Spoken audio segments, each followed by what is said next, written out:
দান করা জিনিস ফেরত নেওয়া জায়েজ নাই। আর জোরে জোরে করুন আল্লাহু আকবার।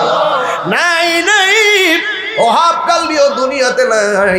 ইমাম হুসাইন ডাক দিয়া কয়, জৈনব এ সখিনা, আমি কারবালার ময়দানে যাইতেছি। কারবালার ময়দানে চলে গেল। বিহাদ্দব যিনি হুসাইনকে জবাই করবে, জবাই করার সময় গলার মধ্যে ছুরিটা চালাবে, বুকের মধ্যে যখন বসলো, ইমাম হুসাইন ডাক দিয়ে কই, হে মুসল্লিরা, তোরা না আমার নানার পিছনে নামাজ পড়ছ, কেমনে আমার গলার মধ্যে ছুরি চালাবি? যদি ছুরি চালাবি আমারে 2 রাকাত নামাজ পড়ার সময় দে। এ কুরবানপুরের বাবা পায়ের মধ্যে দইরা যায়, বইলা যায় 5 ওয়াক্ত নামাজ পড়বা। আজান হইছে, তোমরা ব্রাজিল আর্জেন্টিনা বিভিন্ন ধরনের দেশের খেলা দেখার জন্য সারা রাত সজাগ থাকো, কিন্তু ফজরের নামাজ তোমাকে মায়ায় ফালাইতে পারে নাই।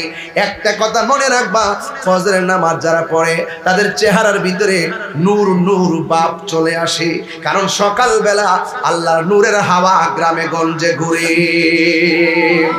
ইমাম হুসাইন কয়, আমারে তোরা মারবি, আমার একটু সময় দে, আমি 2 রাকাত নামাজ পড়ব।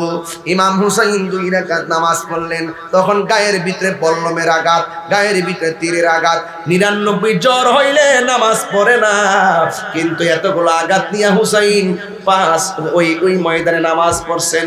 এই জন্য আজকে থেকে ওয়াদা করেন, কারবালা শুধুমাত্র ঘটনা নয়, কারবালা হলো একটা আধ্যাত্মিক চেতনার নাম। জোরে কোন ঠিক কিনা? এই কারবালা হুসাইন রাদিয়াল্লাহু তাআলা 2 রাকাত নামাজ আদায় করলেন। এবার ইমাম হুসাইনকে তারা ডাক দিয়ে কয়, হুসাইন, এতদিন তুমি নামাজ পড়ছো অনেক লম্বা কইরা, আজকে নামাজটা কেন তুমি শর্ট কইরা পড়লা?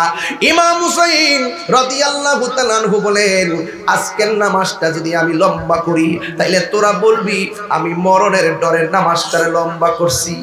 কথা কোন ঠিক না বেটি? কারণ নবীর প্রেমিকরা মরণের ভয় করে না। এই জন্য আমার সঙ্গে সবাই বলতে হবে, গজলটা কইবেননি? রাজি আছেননি? নবীর প্রেমিকেরা দিশাহারা